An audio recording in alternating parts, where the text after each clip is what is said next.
2025లో చెరువులకు చేరని చేప పిల్లలు. ఇప్పుడు పంపిణీ చేయాల్సిన 80 కోట్లు, కానీ వదిలింది 29 కోట్లే. మొత్తం చెరువుల సంఖ్య 29,434. చేప పిల్లలు వదిలిన చెరువుల సంఖ్య 14,304. అంటే ఈ పథకం సగంలో ఆగిపోయిందనమాట. ఇప్పుడు దీని గురించి చూద్దాం.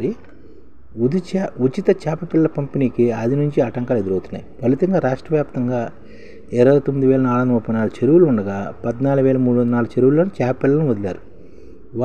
వాస్తవానికి 2024-25 సంవత్సరానికి గాను 90 కోట్లు వ్యయం చేసి 80 కోట్ల చేపలను వదలాలని అధికారులు లక్ష్యంగా పెట్టుకున్నారు. అయితే ఆ అంచనాన్ని కాగితాలకు పరిమితం. ఖర్చు చేసే వ్యయం 90 కోట్ల నుంచి 34 కోట్లకు, వదలాల్సిన చేప పిల్లల నుంచి 80 కోట్ల నుంచి 20 కోట్లు తగ్గిపోయింది. 2016-17లో 27 కోట్ల చేపలను పంపిణీ చేశారు. 16-17లో 27 కోట్ల చేపలు. ఆ తర్వాత ఈ సంవత్సరం అత్యల్పంగా పంపిణీ చేశారన్నమాట. అంటే ఆ తర్వాత ఈ సంవత్సరం అంటే ఇంతకుముందు 16-17లోనే 27 కోట్ల చేపలు అయితే, ఆ తర్వాత ఈ సంవత్సరం 2025 గత బకాయిలు ప్రభుత్వం ఇవ్వకపోవడంతో చేపల పంపిణీ ఆలస్యమైందని, కాంట్రాక్టుల సకాలంలో టెండర్లు వేయకపోవడం కూడా మరో కారణం అన్నమాట. ఖమ్మం జిల్లాలోని 1,210 చెరువుల్లో 26 లక్షల చేపలను పోయిగా, పెద్దపల్లి జిల్లాలో 1,120 చెరువుల్లో 1,40,48,000 చేపలను పంపిణీ చేయడంతో చివరి స్థానంలో ఉందన్నమాట. ఇప్పుడు దీని గురించి చూద్దాం. 2016-17లో చెరువులు అంటే 3,939 చెరువుల్లోని అంటే పోసిన చేప పిల్లలు 27.85 కోట్లు అనమాట. దాదాపుగా వ్యయం 22 కోట్లు అయింది. 2017-18 నుండి 11,067 చెరువుల్లోని 51 కోట్ల చేపలని 44 కోట్ల రూపాయలతో పోశారు. అలాగే 18-19లోని 10,776 చెరువుల్లోని 49 కోట్ల చేపలని 42 కోట్లతో వేశారు.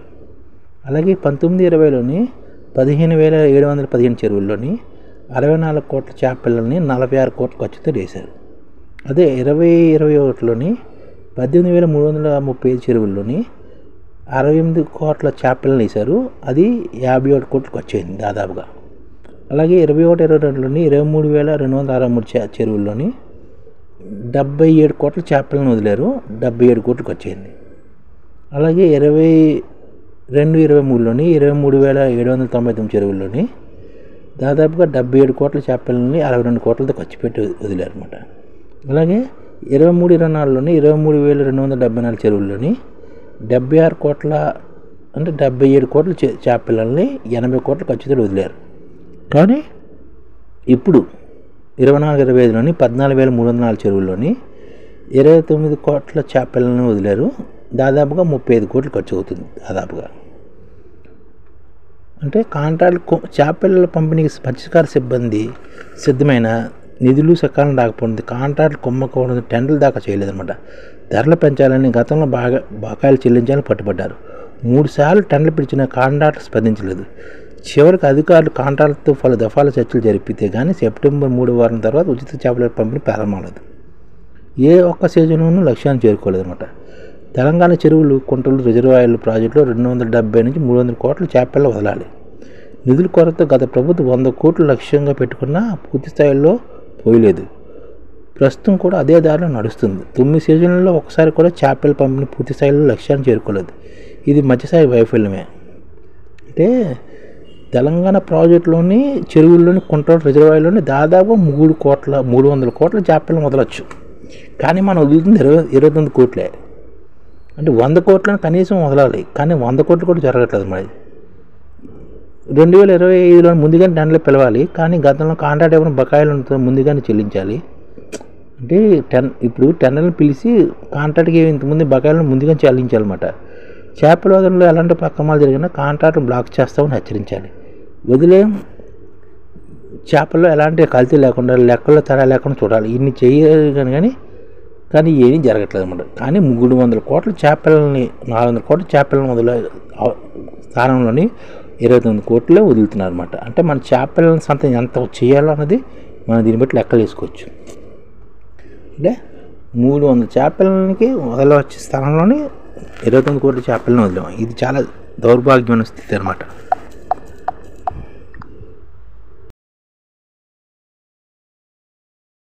ఈ ఛానల్ ముఖ్య ఉద్దేశం ఏంటంటే మన తెలుగు రాష్ట్రాల్లో 1 కోటి మందికి సంఘటిత రంగాల్లో ఏ విధంగా ఉద్యోగాలు ఇవ్వవచ్చు, కనీస నెల జీతం 30,000 వరకు ఏ విధంగా ఇవ్వవచ్చు, ఏ విధంగా చేస్తే ఉద్యోగాలు సృష్టించబడతాయో వివరిస్తూ ఈ ఛానల్ వీడియోలు వస్తాయి.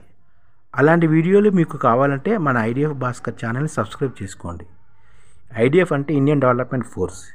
ఈ వీడియోలు చూసిన తర్వాత మీకు నచ్చితే లైక్ చేయండి, మీ ఫ్యామిలీ మెంబర్స్కి షేర్ చేయండి, మరియు మీ ఫ్రెండ్స్కి షేర్ చేయండి. Thank you. నమస్కారం.